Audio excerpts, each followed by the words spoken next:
എന്തായാലും ഈ മോർണിംഗ് ക്ലാസ്സിൽ എത്തിയ എല്ലാവരെയും ഞാനും ഹൃദയമായി ഈ ഒരു മോർണിംഗ് ക്ലാസ്സിലേക്ക് സ്വാഗതം ചെയ്യാണ്. ഞാൻ നേരത്തെ 2 തവണ വന്നിട്ടുണ്ട് എന്നാണ് എൻ്റെ ഒരു ഓർമ്മ. 1-2 തവണ. പിന്നെ എൻ്റെ ചേച്ചി വന്നിട്ടുണ്ട് എന്ന് ഞാൻ അറിഞ്ഞു. ചേച്ചി ആന്ധ്രയിലാണ്. ചേച്ചിയും വന്നിട്ടുണ്ട് എന്നാണ് പറഞ്ഞത്. എന്തായാലും പഴയത് തന്നെ പറയണോ? എൻ്റെ എക്സ്പീരിയൻസ് ആണോ നിങ്ങൾക്ക് എല്ലാവർക്കും വേണ്ടത്? എക്സ്പീരിയൻസ് എല്ലാവരും കേട്ട് കേട്ട് അതൊരു ബോറടി ആവില്ലേ? ഒരേ കാര്യം തന്നെ പറഞ്ഞു. അപ്പൊ ഞാൻ എന്ത് ചെയ്യാണ്, ഇന്ന് റിപ്പീറ്റ് ചെയ്യുന്നില്ല. നമുക്ക് എന്ത് ചെയ്യാം, രണ്ടും കൂടെ ഇടകലത്തി പോയാൽ എങ്ങനെയുണ്ടാവും എന്നൊന്ന് നോക്കാം അല്ലേ? എൻ്റെ എക്സ്പീരിയൻസും ബിസിനസ്സും കൂടെ നിങ്ങൾക്ക് എന്തെങ്കിലും എൻ്റെ നിന്ന് കിട്ടുകയാണെങ്കിൽ ചിലപ്പോൾ അത് ഗുണം ചെയ്യാൻ ആർക്കെങ്കിലൊക്കെ ഗുണം ചെയ്യുകയാണെങ്കിലോ. അപ്പൊ അതുകൊണ്ട് രണ്ടും കൂടെ ഇടകലത്തി പോകാനാണ് ഞാൻ ആഗ്രഹിക്കുന്നത്. കേട്ട ആളുകൾക്ക് അതൊരു ബോറടി ആവില്ല. അതുകൊണ്ടാണ്. പുതിയ ആളുകൾക്ക് അത് നന്നായിരിക്കും, പക്ഷെ മിക്ക ആളുകളും കേട്ടതായിരിക്കും. അതുകൊണ്ടാണ്. അപ്പോൾ നിങ്ങൾക്കൊക്കെ സമ്മതം എന്ന് വിചാരിക്കുന്നു. എന്തായാലും തുടങ്ങാം. എന്നെ വലുതായിട്ടൊന്നും എനിക്ക് പരിചയപ്പെടുത്താനില്ല സത്യത്തിൽ. ഇൻവൈറ്റ് ചെയ്യുമ്പോൾ എന്നെ ഇൻവൈറ്റ് ചെയ്യുമ്പോൾ എന്താണ് മാഡം ഇൻവൈറ്റ് ചെയ്യുമ്പോൾ പറയേണ്ടത് എന്നാണ് ചോദിച്ചത്. ഞാൻ പറഞ്ഞു എൻ്റെ സ്ഥലവും പേരും പറഞ്ഞാൽ മതി. പിന്നെ ഞാൻ ഇന്ന മേഖലയിൽ നിന്നാണ് വരുന്നത്, അല്ലെങ്കിൽ ആ ജോലി റിസൈൻ ചെയ്തതാണ്, അങ്ങനെയൊന്നും പറയാൻ എനിക്കില്ല. സാധാരണക്കാരിയായ ഒരു വീട്ടമ്മയാണ്. ആ വീട്ടമ്മയിൽ നിന്നാണ് ഇന്ന് നിങ്ങളുടെ മുന്നിൽ ഇരുന്ന് സംസാരിക്കുന്ന തരത്തിലേക്ക് വളർത്തിയ ഒരു കമ്പനിയാണ് MA digital marketing global private limited എന്ന് പറഞ്ഞ ഈ കമ്പനി. അപ്പൊ അതുകൊണ്ട് 10 വയസ്സ് മുതൽ പണിക്ക് പോയിട്ടുള്ള ഒരാളാണ് ഞാൻ. ബാല്യമെല്ലാം ദാരിദ്ര്യവും പ്രശ്നങ്ങളും ബുദ്ധിമുട്ടുകളും വിഷമങ്ങളും ഒക്കെ ഉണ്ടായിട്ടുണ്ട്. അറിവില്ലാത്ത പ്രായം തൊട്ട് പണിക്ക് പോയി കഷ്ടപ്പെട്ട് വളർന്ന ഒരു ഫാമിലിയാണ് ഞങ്ങളുടെ. പക്ഷെ വലിയ ഫാമിലി ആയിരുന്നു. 4 കെട്ടും കാര്യങ്ങളൊക്കെ ഉണ്ടായിരുന്നു. നമ്മുടെ ഭാഗ്യമില്ലായ്മ നമുക്ക് ഓർമ്മ വയ്ക്കുമ്പോഴത്തേക്കൊക്കെ അതൊക്കെ നശിച്ചു പോവുകയും ക്ഷയിച്ചു പോവുകയും ഒക്കെ ചെയ്തു. പിന്നെ അങ്ങോട്ട് നമ്മുടെ കഷ്ടങ്ങളും ബാധ്യതകളും ബുദ്ധിമുട്ടുകളും പേറി നടന്നിരുന്നവരാണ്. അങ്ങനെ നമ്മൾ 10 വയസ്സ് മുതൽ പണിക്ക് പോകാൻ തുടങ്ങി. പിന്നെ വലിയ വിദ്യാഭ്യാസമാണ് എനിക്ക്. വിദ്യാഭ്യാസ യോഗ്യത എന്ന് പറഞ്ഞു കഴിഞ്ഞാൽ 4-ാം ക്ലാസ് ആണ്. 4-ാം ക്ലാസ് വരെ എനിക്ക് പോകാൻ കഴിഞ്ഞുള്ളൂ എന്നുള്ളതാണ് യാഥാർത്ഥ്യം. പഠിപ്പിക്കാനുള്ള ഒരു സൗകര്യമില്ലാത്തത് കൊണ്ടും പഠിക്കാനുള്ള ആർജവമുണ്ടായിട്ടും അതിലേക്ക് എത്താൻ കഴിയാത്ത ഒരവസ്ഥയിലാണ് 10 വയസ്സ് മുതൽ ഒരു 3 ചുടുകെട്ട ഏറ്റാൻ കെൽപ്പില്ലാത്ത ആ പ്രായത്തിൽ. ചുടുകെട്ട എന്ന് പറഞ്ഞാൽ അറിയാലോ, ഇഷ്ടിക. ഞങ്ങളുടെ നാട്ടിലൊക്കെ ഇഷ്ടിക എന്നാ പറയുന്നത്. ആ ഇഷ്ടിക 3 പൊക്കി തലയിലേക്ക് വെക്കാൻ കഴിയില്ല. 10 വയസ്സുള്ള കുട്ടിക്ക് എത്രമാത്രം 3 ചുടുകെട്ടായിട്ട്. അന്ന് ഇന്നത്തെ കട്ട പോലെയല്ല, അന്നൊക്കെ ഈ ഇഷ്ടിക എന്ന് പറഞ്ഞാൽ നല്ല വെയിറ്റാ. അപ്പൊ അത് 3 ഏറ്റാൻ പറ്റാതെ ഞാനത് ഒരു ചട്ടിയിൽ വെച്ച് ഇങ്ങനെ എടുത്ത് പൊന്തിച്ച് കഷ്ടപ്പെട്ട് മുട്ടുംകാലിൽ വെച്ച് മുട്ടുംകാലിൽ നിന്ന് ഞാൻ ഈ നെഞ്ഞത്ത് വെച്ച് കുത്തി, എന്നിട്ട് ഇങ്ങനെ തലയ്ക്ക് വെക്കുമ്പോഴത്തേക്കും തെരുകയൊക്കെ പുറത്തേക്ക് പോകും. എന്നിട്ട് വെറും തലയിൽ പട്ടാന്ന് കൊണ്ട് വെച്ചിട്ട് അങ്ങനെയൊക്കെയാണ് ആ പ്രായം തൊട്ട് പണിക്ക് പോയിട്ടുള്ള ഒരാളാണ്. 45-46 വയസ്സ് വരെയും ആ പണിയിൽ എനിക്ക് തിരിഞ്ഞു നോക്കേണ്ടി വന്നിട്ടില്ല. നമ്മുടെ പാലക്കാട് ജില്ല ആണെങ്കിൽ പോലും, കൊപ്പം ഇവിടെയൊക്കെ പാലക്കാട് ജില്ലയാണെങ്കിൽ പോലും ഞങ്ങളുടെ ആ ഭാഗത്ത് വളരെ കൂലി കുറവാണ്. ഒരു 150 രൂപ അങ്ങനെയൊക്കെയാണ് നമുക്ക് കൂലി എന്ന് പറയുന്നത്. അപ്പൊ കൺസ്ട്രക്ഷൻ വർക്കിനാണ് പോയിട്ടുണ്ടായിരുന്നത്. പിന്നെ എല്ലാ പണിയും ചെയ്യും, എല്ലാം പഠിച്ചു. ചെറിയ കുട്ടിയാണെങ്കിലും വലിയ ആളുകളുടെ ചിന്തയും ഉത്തരവാദിത്വം അന്ന് നമുക്കുണ്ടായിരുന്നു. അപ്പൊ അങ്ങനെ എല്ലാ പണിയും പഠിച്ചു. തെങ്ങ് കയറ്റം മാത്രം ചെയ്തിട്ടില്ല, ബാക്കി എല്ലാം ചെയ്യും. ബാക്കി എല്ലാ പണിയും ചെയ്യും. കൺസ്ട്രക്ഷൻ വർക്ക് മുതൽ ടൈൽസ് ഒട്ടുന്ന വർക്ക് മുതൽ കൺസ്ട്രക്ഷന്റെ തേപ്പ്, സീലിംഗ് മാത്രം തേക്കില്ല, ബാക്കി എല്ലാ പണിയും ചെയ്യും. പെയിന്റിങ് ചെയ്യും. അതുപോലെ എന്തെല്ലാം ഓല മെടച്ചല് തൊട്ട് പാടത്ത് പണി തൊട്ട് കൃഷിപ്പണി തൊട്ട് കിള തൊട്ട് എല്ലാ പണിയും ചെയ്യും. അങ്ങനെ ജീവിതത്തിനോട് പൊരുതി കല്യാണം കഴിഞ്ഞ് 2 മക്കളും അച്ഛനും അമ്മയും വലിയൊരു കുടുംബത്തെ അമ്മായിയുടെ മകനെയാണ് കെട്ടിയത്. അങ്ങനെയാണ് നമ്മൾ എന്ത് ചെയ്യുന്നത്. എവിടെയും വളരാനുള്ള ഒരു സാധ്യത നമുക്കില്ല. പക്ഷെ നമ്മുടെ അച്ഛൻ്റെ വീട്ടുകാരും അമ്മയുടെ വീട്ടുകാരൊക്കെ നല്ല സ്റ്റാൻഡേർഡ് ഉള്ള ആളുകളാണ്. വലിയ കുടുംബമാണ് 2 വീട്ടിലും. അപ്പോൾ അച്ഛൻ്റെ വീട്ടുകാരൊക്കെ ബിസിനസ്സുകാരും അമ്മയുടെ വീട്ടുകാരൊക്കെ ഗവൺമെന്റ് ജോബുള്ള ആളുകളാണ്. ഇപ്പോ നമ്മുടെ കുടുംബത്തിൽ ഒരു 5 ഡോക്ടർമാരുണ്ട്. അപ്പൊ നിങ്ങൾ ആലോചിച്ച് നോക്കിയാൽ മതി. അവരുടെ ഇടയിൽ നമ്മളൊരു ഒരു എന്താ പറയാ, തീരെ കഴിവില്ലാത്ത ഒരു ജന്മം. അച്ഛന്റെ വീട്ടിലും ആണെങ്കിലും നമ്മുടെ വീട്ടിലാണെങ്കിലും ആ രണ്ടുപേരും ഒത്തുകൂടിയ ഞങ്ങളുടെ ഒരു കുടുംബം എന്ന് പറഞ്ഞാൽ വളരെ ക്ഷയിച്ച, വളരെ ദാരിദ്ര്യം പിടിച്ച ഒരു കുടുംബം. 10 വയസ്സുള്ള കുട്ടികൾ പണിക്ക് പോകുമ്പോൾ എത്രത്തോളം ആ കുടുംബത്തിൽ ദാരിദ്ര്യം ഉണ്ടാവും ഞാൻ പറയണ്ടല്ലോ. അപ്പൊ ഇങ്ങനെ ഒരു അവസ്ഥയിലാണ് നമ്മൾ വളർന്നു വരുന്നത്. പക്ഷെ അന്നും നമുക്ക് ഉത്തരവാദിത്തങ്ങൾ, കുട്ടിക്കാലത്ത് കളിക്കുന്ന കളികള്, ഒരുപാട് സന്തോഷങ്ങളൊക്കെ നമ്മൾ മാറ്റി വെച്ചിട്ടുണ്ട്. അങ്ങനെയാണ് നമ്മളെ ശീലിച്ചത്. അതുകൊണ്ട് എന്തോ എല്ലാരും പറയും നല്ല പക്വതയുള്ള ഒരു കുട്ടിയാണ് സാവിത്രി എന്നാണ് പറയുക ഞങ്ങളുടെ നാട്ടിലൊക്കെ. അതുപോലെ തന്നെ നല്ല ഉത്തരവാദിത്വം. അപ്പൊ ഇങ്ങനെ പോയി 48 വർഷവും ഞാൻ ചെയ്യാത്ത പണികളൊന്നുമില്ല. പക്ഷെ കഷ്ടവും ദാരിദ്ര്യവും ബുദ്ധിമുട്ടും വിഷമങ്ങളും പരാതികളും പരിഭവങ്ങളും മാത്രം കേട്ട് ശീലിച്ചിട്ടുള്ള എനിക്ക് ഈ ഒരു അവസരം തന്നത് 2018 നമ്മുടെ ഭ്രമരം എന്നൊരു പ്രോഗ്രാം നടന്നിട്ടുണ്ടായിരുന്നു. ബെന്നി സാർ, ഡയമണ്ട്, നമ്മുടെ മുബിൻ മുഹമ്മദ് സാറിന്റെ ആ പ്രോഗ്രാമിന്റെ സമയത്താണ് എനിക്ക് 1 മാസം 2 മാസം മുമ്പാണ് എനിക്ക് ഈ ഒരു അവസരം കിട്ടുന്നത്.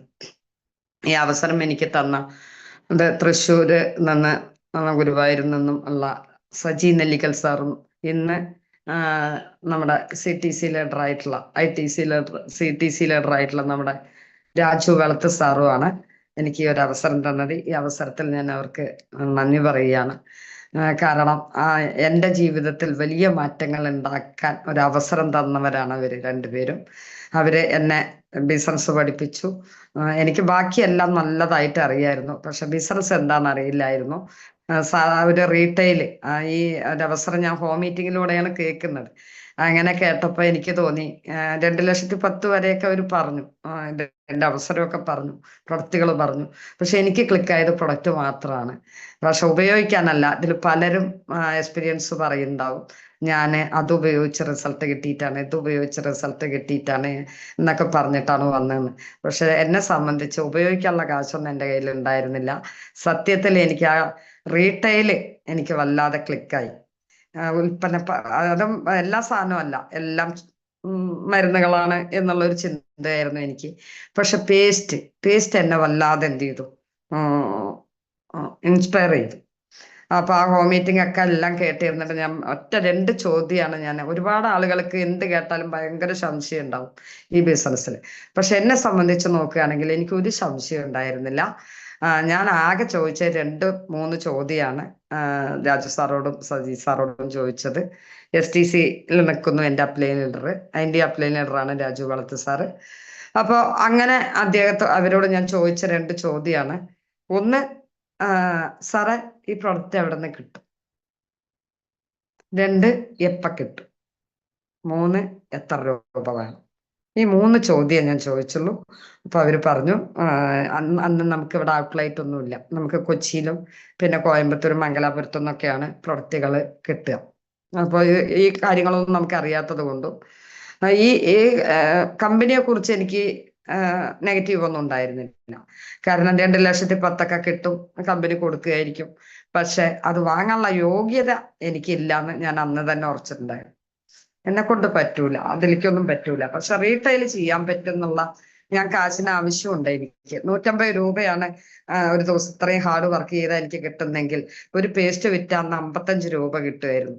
അത് മാത്രമാണ് എനിക്ക് ക്ലിക്കായത്. അപ്പൊ ഞാൻ ഈ 3 ചോദ്യം ചോദിച്ചപ്പോൾ അവർ പറഞ്ഞു, മാഡം ഇവിടെ നമുക്ക് ഒരാഴ്ചയിൽ കിട്ടും, 5,000 രൂപ വേണം. എന്നാ പൂരിപ്പിച്ചോളൂ സാർ, എൻ്റെ ഫോം പൂരിപ്പിച്ചോളൂ എന്ന് പറഞ്ഞു. അപ്പൊ തന്നെ ഫോമൊക്കെ പൂരിപ്പിച്ചു. ഞാനൊന്നുമല്ല പൂരിപ്പിച്ചത്, എനിക്ക് എഴുതാൻ അങ്ങനെ വലിയ വശമില്ല. വായിക്കും, നന്നായിട്ട് വായിക്കും, ഞാൻ എഴുതില്ലായിരുന്നു. അപ്പൊ അദ്ദേഹം തന്നെയാണ് എഴുതിയത്. അങ്ങനെ ഫോം പൂരിപ്പിച്ച് 5,000 രൂപ വേണം പറഞ്ഞു. 5,000 രൂപ പോയിട്ട് 5 പൈസ തിരിക്കാൻ ശക്തിയില്ലാത്ത സമയത്താണ് ഞാൻ ഈ അവസരം കേൾക്കുന്നത്. നാടിന് ചുറ്റും കടാണ്. ഞാൻ ഹെൽത്ത് ഇഷ്യൂ ഒക്കെ വന്നിട്ട് ഒരു 3 വർഷം കിടപ്പിലായിരുന്നു. അവിടുന്ന് കൺസ്ട്രക്ഷൻ വർക്കൊക്കെ നിർത്തി, എല്ലാ വർക്കും നിർത്തി. ഞാൻ തൊഴിലുറപ്പ് എന്ന് പറയുന്നതിൽ പേരേ രജിസ്റ്റർ ചെയ്തിട്ടുണ്ടായിരുന്നില്ല. എനിക്കത് മടിയുള്ള ഒരു പണിയായിരുന്നു. വെറുതെ ഇരിക്കണം, എനിക്ക് വെറുതെ ഇരിക്കാൻ ഇഷ്ടമല്ലാത്തത് കൊണ്ട് ഞാൻ തൊഴിലുറപ്പിലൊന്നും പേര് രജിസ്റ്റർ ചെയ്തിട്ടില്ല. പിന്നെ എപ്പോഴെങ്കിലും അല്ലേ കൂലി കിട്ടുക, അപ്പൊ അതൊന്നും വിചാരിച്ചിട്ട് ഞാൻ അതിൽ രജിസ്റ്റർ ചെയ്തിട്ടുണ്ടായിരുന്നില്ല. അങ്ങനെ ഹെൽത്ത് ഇഷ്യൂ ഒക്കെ വന്നിട്ട് 2-3 വർഷം കിടപ്പിലായി. എൻ്റെ ചികിത്സയും കാര്യങ്ങളും വീട് നടന്നു പോകാനുള്ള ബുദ്ധിമുട്ട് കൊണ്ട് ഒരുപാട് കടങ്ങളുണ്ടായിരുന്നു. മുട്ടക്കടത്തിൽ നിൽക്കുമ്പോഴാണ് എനിക്ക് ഈ അവസരം കിട്ടുന്നത്. അപ്പോൾ തൊഴിലുറപ്പിന് അധികം ദേഹമൊന്നും എനിക്ക് പണിയാൻ പറ്റില്ല. അപ്പോൾ അതിൽ വന്നോ, രജിസ്റ്റർ ചെയ്തോ, നീ വെറുതെ ഇരിക്കണ്ട, നിനക്ക് എങ്ങനെയെങ്കിലും 10 രൂപ കിട്ടുമല്ലോ എന്ന് പറഞ്ഞ് നമ്മുടെ നാട്ടുകാരും നമ്മുടെ സ്വന്തക്കാരൊക്കെ ഞങ്ങൾ പണിതോളാം, നീ വന്നോ പറഞ്ഞ് അങ്ങനെ പേര് രജിസ്റ്റർ ചെയ്ത് തൊഴിലുറപ്പിന് പോയിക്കൊണ്ടിരിക്കുമ്പോഴാണ് ഈ അവസരം കിട്ടുന്നത്. അങ്ങനെ ഞാൻ 5000 രൂപ കിട്ടാൻ ഒരുപാട് ബുദ്ധിമുട്ടി. വീട്ടിൽ ചോദിച്ചപ്പോൾ ഫുള്ള് നെഗറ്റീവ്. ഞങ്ങളുടെ ഒരു സമുദായം എന്ന് പറയുന്നത്, ഞാൻ അതൊക്കെ പറഞ്ഞിട്ടുള്ളതാണ്, എന്നാലും ഒന്ന് ഓർമ്മപ്പെടുത്തുന്നു എന്ന് മാത്രം.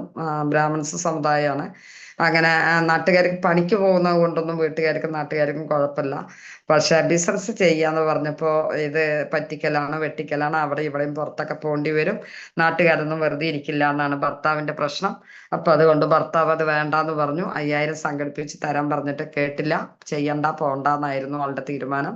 പിന്നെ മോനോട് ചോദിച്ചു, അപ്പൊ മോനും പറഞ്ഞത് അതൊക്കെ തന്നെയാണ്. അമ്മ മരുന്ന് കമ്പനിയാണ്, എന്തെങ്കിലുമൊക്കെ ആയിക്കഴിഞ്ഞ വയസ്സുകാലത്ത് പോലീസ് സ്റ്റേഷനിൽ പോയി കിടന്നാൽ ഞങ്ങൾ ആരും തിരിഞ്ഞു നോക്കില്ല, വിളിച്ചിറക്കാൻ വരില്ല എന്നാണ് മോൻ പറഞ്ഞത്. പക്ഷെ നമ്മളെടുത്ത തീരുമാനം ഒരിക്കലും നമ്മൾ മാറ്റില്ല. അത് ഇപ്പോഴും അങ്ങനെ തന്നെയാണ്, അപ്പോഴും അങ്ങനെ തന്നെയായിരുന്നു.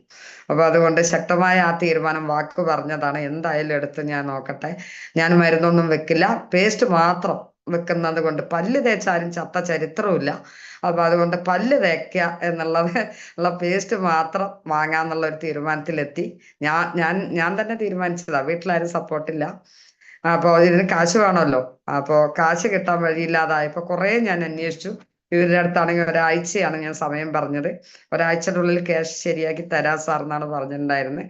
അപ്പോ എന്താ ചെയ്യാന്ന് എനിക്ക് ആകെ ടെൻഷനായി. പക്ഷെ എനിക്കൊരു ധൈര്യം ഉണ്ടായിരുന്നു, പേസ്റ്റ് വെക്കാൻ പറ്റും എനിക്ക് എന്നുള്ളത്. അങ്ങനെ കുറെ ക്യാഷിന് നോക്കി കിട്ടാതായപ്പോ ഞാൻ ഞങ്ങളുടെ താലീന്റെ പൊട്ട് ഊരിയിട്ട്, താലി എന്ന് പറഞ്ഞ താലി മാലയൊന്നുമല്ല, ചരടിൽ കെട്ടിയതാ. മഞ്ഞ ചരടിലാണ് ഞങ്ങളൊക്കെ കാശില്ലാത്തവര് കെട്ടുക, കാശുള്ളവരൊക്കെ ചങ്ങലയിലാണ് ഇടുക. അപ്പൊ ആ ചരടിൽ നിന്ന് ഞാൻ ആ താലി ഊരിയിട്ട് എന്ത് ചെയ്തു, ഭർത്താവ് മരിച്ചാൽ മാത്രം ഊരാൻ പാടുള്ളൂ എന്നാണ് ഞങ്ങളുടെ സമുദായത്തിൽ ഒരു ചടങ്ങ്. അപ്പോ അത് ഭർത്താവ് ഇരിക്കെ തന്നെ ഊരിയ ഒരു വ്യക്തിയാണ് ഞാൻ. അതുകൊണ്ട് ഭർത്താവിന് വീണ്ടും കലിപ്പായി, അങ്ങനെ മിണ്ടാതെയായി. ഒരു വീട്ടിൽ മിണ്ടാത്ത ഭർത്താവിനെ വെച്ചിട്ടാണ് ഞാൻ ഈ ബിസിനസ് തുടങ്ങുന്നത് തന്നെ. അപ്പൊ ഞാനിത് എന്തിനാ പറയണെന്ന് ചോദിച്ചാൽ, ഇവിടെ ഒരുപാട് നമ്മുടെ ടീമില് ഒരുപാട് ലേഡീസ് പറയുണ്ടാവും, ഒരു സമ്മതിക്കുന്നില്ല, അവര് അത് ചെയ്തു ഇത് ചെയ്തു എന്ന് ഒരുപാട് തടസ്സങ്ങളൊക്കെ പറയുന്നുണ്ടാവും. എനിക്ക് അവരോട് പറയാനുള്ളത് ഇതാണ്, നമ്മളൊരു തീരുമാനം എടുത്തു കഴിഞ്ഞാൽ അതിൽ ഉറച്ചു നിൽക്കുക എന്നുള്ളതാണ്. അന്ന് എൻ്റെ തീരുമാനം ശരിയായിരുന്നു എന്നുള്ളതാണ് ഇന്ന് എല്ലാവരും പറയുന്നത്, എൻ്റെ വീട്ടിലെല്ലാവരും. ഇന്ന് അന്ന് നെഗറ്റീവായ എല്ലാവരും ഇന്ന് വളരെയധികം പോസിറ്റീവാണ്. എന്നെ വർക്കിനൊക്കെ ഹസ്ബൻഡിന്റെ കൂടെ പോകുമ്പോ മണിക്കൂർ കണക്കിന് അദ്ദേഹം വെയിറ്റ് ചെയ്യും. എന്താ കാരണം? കാശ് തന്നെയാണ് കാരണം. ഓ അങ്ങനെ അങ്ങനെയാണ് നമ്മളിത് തുടങ്ങി. നല്ല രീതിക്ക് റീറ്റെയിൽ ചെയ്തു. അങ്ങനെ ഘട്ടം ഘട്ടമായിട്ട് റീറ്റെയിൽ മീറ്റിങ്ങിനും ട്രെയിനിങ്ങും ക്ലാസ്സിനൊന്നും വരില്ല എന്നുള്ള നിബന്ധനയിലാണ് തുടങ്ങിയതെങ്കിലും ഒരുപാട് തവണ അവര് വിളിച്ചിട്ടും എനിക്ക് മീറ്റിങ്ങിന് പങ്കെടുക്കാൻ കഴിയാത്ത ഒരു അവസ്ഥയൊക്കെ ഉണ്ടായിരുന്നു. അതിഗംഭീരമായിട്ട് റീറ്റെയിൽ ചെയ്തു. മരുന്നുകളാണ് എന്നുള്ള ചിന്തയിൽ നിന്ന് നമ്മൾ പേസ്റ്റും കൊണ്ടിറങ്ങിയപ്പോൾ ആളുകൾക്കൊക്കെ ഓരോരോ പ്രശ്നങ്ങൾ ഉണ്ടായിരുന്നു. അവർക്കൊക്കെ ആ സാധനങ്ങളൊക്കെ കൊടുക്കാനും കാര്യങ്ങളൊക്കെ പോയി. അങ്ങനെ നല്ല റീറ്റെയിൽ ചെയ്തപ്പോൾ ലീഡർമാർക്ക് മനസ്സിലായി ഇവർ നന്നായിട്ട് റീറ്റെയിൽ ചെയ്യുന്നു മനസ്സിലായി. അങ്ങനെ നമുക്കാണെങ്കിൽ ഫോണില്ല, ബന്ധപ്പെടാൻ ഒരു വഴിയില്ല, ഇതുപോലെയുള്ള ഒരു കാര്യം അറിവില്ല. പക്ഷെ നമ്മുടെ ഒരു ധൈര്യത്തിൽ അങ്ങനെ റീറ്റെയിൽ ചെയ്തു പോയിട്ടുണ്ടായിരുന്നു. ഗംഭീര റീറ്റെയിലായിരുന്നു. 3 മാസത്തിൽ തന്നെ നമ്മൾ എന്ത് ചെയ്തു, ഒരു 1.5 മാസത്തിന്റെ ഉള്ളിൽ തന്നെ ഞാൻ ഒരു പവന്റെ ഈ ചങ്ങലയെടുത്തു. അത് തന്നെയാണ് ഇപ്പൊ എന്റെ കഴുത്തിലുള്ളത്. അതൊരു ഓർമ്മയ്ക്കാണ്. ഒരുപാട് ചെയിനൊക്കെ വാങ്ങിയിട്ടുണ്ട് ഇപ്പോ. പക്ഷെ ആ ആദ്യം എടുത്ത ആ ഒരു പവന്റെ ചെയിനാണ് ഇപ്പോഴും കഴുത്തിലുള്ളത്. അങ്ങനെ വീണ്ടും ഭർത്താവിനെ കൊണ്ട് താലിയൊക്കെ കെട്ടിപ്പിച്ചു. പിന്നെ അദ്ദേഹം പോസിറ്റീവായി. രണ്ടാമതും താലി കെട്ടിപ്പിച്ചു. ഇപ്പൊ ആൾക്ക് സന്തോഷമായി, ഹാപ്പിയായി. ആള് സപ്പോർട്ട് ചെയ്യാനൊക്കെ തുടങ്ങി. അങ്ങനെ നന്നായിട്ട് പ്രൊഡക്റ്റ് വിൽക്കാനൊക്കെ തുടങ്ങിയപ്പോൾ എല്ലാവർക്കും പേടിയായി. നല്ലോണം വിൽക്കാൻ തുടങ്ങി ഞാൻ വെൽനസിന്റെ ഉൽപ്പന്നങ്ങളെല്ലാം. ഒരറിവുമില്ല, എഴുതാനും അറിയില്ല, വായിക്കാനും അറിയില്ല, പ്രൊഡക്റ്റ് ഏതാന്ന് പോലും അറിയില്ല. പക്ഷെ ഒരു ധൈര്യം, നോട്ടീസും വാങ്ങിയിട്ട് അതിലെഴുതിയ പോലെ നമ്മളങ്ങനെ പടച്ചോനെ കാത്തോളിയും പറഞ്ഞ് അങ്ങോട്ട് കൊടുക്കുക തന്നെ. കൊടുത്തവർക്കൊക്കെ ഒട്ടുക്കത്ത റിസൾട്ട് എന്ന് പറഞ്ഞാൽ ഒട്ടുക്കത്ത റിസൾട്ട്. പിന്നെ നല്ല റീറ്റെയിൽ ആയപ്പോ നിങ്ങൾ ആലോചിച്ച് നോക്കൂ, 1.5 മാസത്തിലൊക്കെ 5000ന്റെ കടം വാങ്ങിയ പാലിയും പണയം വെച്ചതും എടുത്ത് ഒരു പവന്റെ ചെയിനും എടുത്തപ്പോ ഞാൻ എമ്മാതിരി റീറ്റെയിൽ ചെയ്തിട്ടുണ്ടാവും നിങ്ങളൊന്ന് ആലോചിച്ചാൽ മതി. അപ്പോ അങ്ങനെ ചെയ്തതും ശൈലേഷ് ബാല സാർ, നമ്മുടെ ഇന്നത്തെ ITC ലീഡർ ശൈലേഷ് ബാല സാർ അന്ന് STC ആണ്. അദ്ദേഹം എൻ്റെ വീട്ടിലേക്ക് കോഴിക്കോട് നിന്ന് പാലക്കാട്ടിലേക്ക് വരികയും അദ്ദേഹം എനിക്ക് പ്രൊഡക്റ്റ് ട്രെയിനിങ് വീട്ടിൽ ഒറ്റയ്ക്ക് എടുത്ത് തരുകയും ചെയ്തു. അതുകൊണ്ടാണോ എന്തോന്നറിയില്ല, എനിക്ക് ഇന്നേ വരെ ഒരു പ്രൊഡക്റ്റും തെറ്റിയിട്ടില്ല. വായിക്കാൻ അറിയില്ലെങ്കിലും ഞാൻ കൊടുത്ത എല്ലാ പ്രൊഡക്റ്റും ഒന്നുപോലും തെറ്റിയിട്ടില്ല എന്നുള്ളതാണ്. ഒരു ഊഹം വെച്ച് അങ്ങോട്ട് കൊടുക്കും, ആദ്യത്തെ അക്ഷരം മാത്രം നോക്കും. അങ്ങനെയാണ് നമ്മളെ പ്രൊഡക്റ്റുകൾ ഡിസൈൻ ചെയ്യുക. അല്ലെങ്കിൽ ഞാൻ എന്ത് ചെയ്യും, ഇങ്ങനെ ചിഹ്നങ്ങളുണ്ടല്ലോ ഓരോ പ്രൊഡക്റ്റിൽ നമ്മുടെ എല്ലാം ഒരുപോലെയാണല്ലോ നോക്കിയ. പഠിച്ചവർക്കെല്ലാം വ്യത്യസ്തമാണ്, പക്ഷെ പഠിക്കാത്ത നമുക്കെല്ലാം ഒരുപോലെ തന്നെയായിരുന്നു അന്ന് നമ്മുടെ വെൽനസ് ഉൽപ്പന്നം കാണുമ്പോൾ. പക്ഷെ അതിനൊക്കെ ഞാനൊരു ചിഹ്നം അടയാളം വെക്കുകയായിരുന്നു. ലിവാഗെയിന് ഇന്ന ചിഹ്നമാണ്, അങ്ങനെയൊക്കെയാണ് ഞാൻ അടയാളം വെച്ചിട്ടൊക്കെയാണ് കൊടുത്തിട്ടുണ്ടായിരുന്നത്. ഒരുപാട് എന്താ പറയുക, ബുദ്ധിപരമായി ചിന്തിച്ചിട്ടൊക്കെയാണ് ഞാൻ റീറ്റെയിൽ ചെയ്തിട്ടുണ്ടായിരുന്നത്. നല്ല ഗംഭീരമായിട്ട് റീറ്റെയിലൊക്കെ പോയി. അപ്പോഴാണ് അദ്ദേഹം പറയുന്നത്, ഭ്രമരം പ്രോഗ്രാമിന് മാഡം ഇനി കുറച്ച് മാസങ്ങളേ ഉള്ളൂ മാഡം, ആ ഒരു പ്രോഗ്രാമിന് TC എന്ന് പറയുന്ന ഒരു റാങ്ക് എത്തണം എന്നൊക്കെ പറയുകയും, അങ്ങനെ എൻ്റെ ആദ്യത്തെ ഒരു അച്ചീവ്മെന്റ് ആണ് ഭ്രമരം പ്രോഗ്രാമിൽ ഞാൻ TC വിത്ത് പെർഫോമൻസ് ബോണസ്. അവിടെയാണ് എൻ്റെ ആദ്യത്തെ അച്ചീവ്മെന്റ്. ഇന്നത്തെ പോലെ എല്ലാറ്റിനും റെക്കഗ്നൈസേഷൻ ചെയ്യുന്ന ഒരു സിസ്റ്റം ഒന്നും അന്ന് ഉണ്ടായിരുന്നില്ല. അങ്ങനെ എനിക്ക് ആദ്യമായിട്ട് എൻ്റെ ജീവിതത്തിൽ 10,000-ൽ കൂടുതൽ ആളുകൾ ആ ഭ്രമരം പ്രോഗ്രാമിൽ ഉണ്ടായിരുന്നു. അതിൽ പങ്കെടുത്ത ആളുകളൊക്കെ ഇതിലുണ്ട് എന്ന് വിചാരിക്കുന്നു. നമ്മുടെ ഉമ്മർ ഉസ്താദൊക്കെ അതിൽ പങ്കെടുത്തിട്ടുണ്ടാവുന്നതാണ് എൻ്റെ ഒരു അറിവ്. അപ്പോൾ ഒരുപാട് ആളുകൾ ഉണ്ടാവുമെന്ന് വിചാരിക്കുന്നു. അപ്പോൾ അങ്ങനെയാണ് എൻ്റെ ആദ്യത്തെ അച്ചീവ്മെന്റും പെർഫോമൻസ് ബോണസും അടിച്ച്. പിന്നെ ഞാൻ അവിടെ നിന്ന് അങ്ങോട്ട് തിരിഞ്ഞു നോക്കേണ്ടി വന്നിട്ടില്ല. അന്ന് ഞാൻ ആ ഒരു സ്റ്റേജിൽ, ആ പ്രോഗ്രാമിൽ ഞാൻ ഒരു തീരുമാനം എടുത്തു, ഇനി സാവിത്രി എന്തെങ്കിലും ചെയ്യുന്നുണ്ടെങ്കിൽ അത് MI ലിസ്റ്റിൽ മാത്രമേ ചെയ്യുള്ളൂ എന്ന് ഞാൻ ആ ഒരു സ്റ്റേജിൽ കയറിയാണ് ഞാൻ തീരുമാനം എടുക്കുന്നത്. അതിൽ നിന്ന് അങ്ങോട്ട് ഞാൻ തിരിഞ്ഞു നോക്കിയിട്ടില്ല. ഭയങ്കര മൂവിങ് ആയിരുന്നു. പിന്നെ പല സ്ഥലത്തും ടീം ഉണ്ടാക്കി. ആന്ധ്രയാണ് എനിക്ക് ആദ്യം കിട്ടിയത്. ആന്ധ്രയിലാണ് ചേച്ചിയാണ് ഉണ്ടായിരുന്നത്. നമുക്ക് എന്ത് നല്ലത് കിട്ടിയാലും നമ്മൾ ഏറ്റവും വേണ്ടപ്പെട്ടവർക്കാണ് ആദ്യം കൊടുക്കുക, അല്ലേ? അപ്പൊ ആദ്യം ഞാൻ കൊടുത്തതും അവിടെ തന്നെയാണ്, ചേച്ചിക്കാണ്. ഇന്ന് അവര് ഹോട്ടൽ നടത്തുമായിരുന്നു. ഹോട്ടലിൽ 25 വർഷമായിട്ട് ഹോട്ടൽ മേഖലയാണ്. അവര് നല്ല വരുമാനവും നല്ല സെറ്റപ്പും ആയിരുന്നു. എന്നെ പോലെ അങ്ങനെ ദാരിദ്ര്യമൊന്നുമല്ല. ചേച്ചി അവിടെ നല്ല സെറ്റപ്പിൽ തന്നെയായിരുന്നു. 10,000 രൂപയ്ക്ക് മേലെ അവര് ഒരു ദിവസം സമ്പാദിക്കുന്ന ഒരു വ്യക്തികളായിരുന്നു. അവര് പ്രൊഡക്റ്റുകളാണ് ഞാൻ ആദ്യം കൊടുത്തത്. അവർക്ക് നല്ല റിസൾട്ട് കിട്ടി തുടങ്ങി. അപ്പൊ ഞാൻ പറഞ്ഞു, 50,000ന്റെ പ്രൊഡക്റ്റും കൊണ്ട് അങ്ങോട്ട് വരുന്നുണ്ട്, 50,000 രൂപ എടുത്തു വെച്ചോ. ഇത് മാത്രമേ പറഞ്ഞു, ബിസിനസ് ഒന്നും പറഞ്ഞില്ല. അങ്ങനെ 50,000ന്റെ പ്രൊഡക്റ്റും കൊണ്ട് കാറിൽ ഞാനും എൻ്റെ അപ്ലൈൻ ലീഡേഴ്സായ 2 പേരും എൻ്റെ ഹസ്ബൻഡും കൂടെ പോവുകയാണ് ചെയ്തത്. അവിടെ ദൈവത്തിന്റെ ഒരു അലമാരയുണ്ട് ഹോട്ടലിൽ. ആദ്യത്തെ ദൈവത്തിനെയൊക്കെ പഠിച്ചോനെ കാത്തോളിയും പറഞ്ഞ് അതിങ്ങോട്ട് ഇറക്കി മാറ്റി വെച്ചിട്ട് നമ്മുടെ വെൽനസ് പ്രൊഡക്റ്റുകൾ അവിടെ കയറ്റി വെച്ചിട്ട് 50,000 എടുക്ക് പറഞ്ഞു. അങ്ങനെ കുറച്ച് നോട്ടീസും, തിരൂരുകാരാണ്, നിങ്ങളുടെ ആളുകളാണ് അവിടെ തുണിക്കടക്കാരൊക്കെ ഉള്ളത്, നമ്മുടെ ആ ചായക്കട ഏരിയയിൽ, ഹോട്ടലിന്റെ ഏരിയയിൽ. അങ്ങനെ എല്ലാം മലയാളീസാണ്, തിരൂരുകാരായിരുന്നു. അപ്പോൾ മലയാളത്തിന്റെ കുറച്ച് ബ്രൗഷറും അവിടെ ക്യാഷിൽ കൊണ്ട് വെച്ചിട്ട് 50,000 വാങ്ങി ഞങ്ങൾ പിടുത്തം വിട്ടു. അവിടുന്ന് വന്നു ബിസിനസ്സും കാര്യങ്ങളൊക്കെ പറഞ്ഞു കൊടുത്തിട്ട് പിന്നെ ഒരാഴ്ച കഴിയുമ്പോഴത്തേക്ക് വിളി വന്നു, 50,000ന്റെ കഴിഞ്ഞു, ഇനിയും പ്രൊഡക്റ്റ് വേണമെന്ന്. അവിടേക്ക് പോകണമെങ്കിൽ 5,500 രൂപയുടെ പ്രൊഡക്റ്റ് അല്ല, പെട്രോൾ വേണം വണ്ടിക്ക് തന്നെ. അപ്പോൾ ഇത് മുതലാവില്ല എന്ന് പറഞ്ഞ് ഞങ്ങൾ ബാംഗ്ലൂരിൽ നിന്ന് അവർക്ക് എടുക്കാനുള്ള സെറ്റപ്പ് ആക്കി. ഇന്ന് ആന്ധ്രയിലെ 100ഓളം ലീഡേഴ്സ് എനിക്കുണ്ട്. അവിടെ 12 കോടിയിലധികം ബിസിനസ് എനിക്ക് അവിടുന്ന് കിട്ടിയിട്ടുണ്ട്. ഇതാണ് ഒരു എൻ്റെ ഒരു എക്സ്പീരിയൻസ് എന്ന് പറയുന്നത്. അവിടെ ഞാൻ ബിസിനസ് കൊടുത്ത എൻ്റെ ചേച്ചി ഇന്ന് എൻ്റെ അതേ റാങ്കിലാണ് നിൽക്കുന്നത്. എൻ്റെ ചേട്ടൻ NTC റാങ്കിലാണ് പ്രവർത്തിക്കുന്നത്, ഞങ്ങളുടെ മുകളിലത്തെ റാങ്കിലാണ് നിൽക്കുന്നത്. അവിടെ 10ഓളം STCകൾ ഇപ്പം എനിക്കുണ്ട്. ആന്ധ്രയിലാണ് ഞാൻ നന്നായിട്ട് ഫോക്കസ് ചെയ്തത്. അവിടെ എനിക്ക് അത്രയോളം ലീഡേഴ്സ് ഉണ്ട്. പിന്നെ ഞാൻ കേരളത്തിൽ വന്നിട്ട് എൻ്റെ ഒരു വൺ സൈഡാണ് ആന്ധ്ര. പക്ഷെ അവിടെ വേറെ ഐഡിയയും കാര്യങ്ങളൊക്കെ ഉണ്ട്. അവിടെ ഫോക്കസ് ചെയ്ത് മുന്നോട്ട് പോകുന്നു. വരുമാനമൊക്കെ ഉണ്ട്, നല്ല വരുമാനമുണ്ട്. ഇപ്പുറത്ത് ഞാൻ കേരളത്തിൽ വന്നിട്ട് അവിടേക്ക് ഒരു ടീം സെറ്റായതിനു ശേഷമാണ് കേരളത്തിൽ വന്നത്. ഇപ്പോഴത്തേക്കും കോവിഡും കാര്യങ്ങളും ഒക്കെ ആയിട്ടുള്ള ടീമൊക്കെ കൊഴിഞ്ഞു പോയി. വലിയ ഒരു STC തൊട്ടിട്ടുള്ള ലീഡേഴ്സിനെ നമ്മൾ കേരളത്തിൽ വന്ന് ക്രിയേറ്റ് ചെയ്തു. വയനാട് ഞാൻ ടീം ഉണ്ടാക്കി. ഇതെല്ലാം നമുക്ക് കോവിഡ് എന്ന ഒരു മഹാമാരിയിൽ കൊഴിഞ്ഞുപോയി. STCക്ക് ഒരു 1.5 ലക്ഷം ബാക്കിയുള്ളപ്പോൾ ഒരു ടീമും എൻ്റെ കൂടെ ഇല്ല.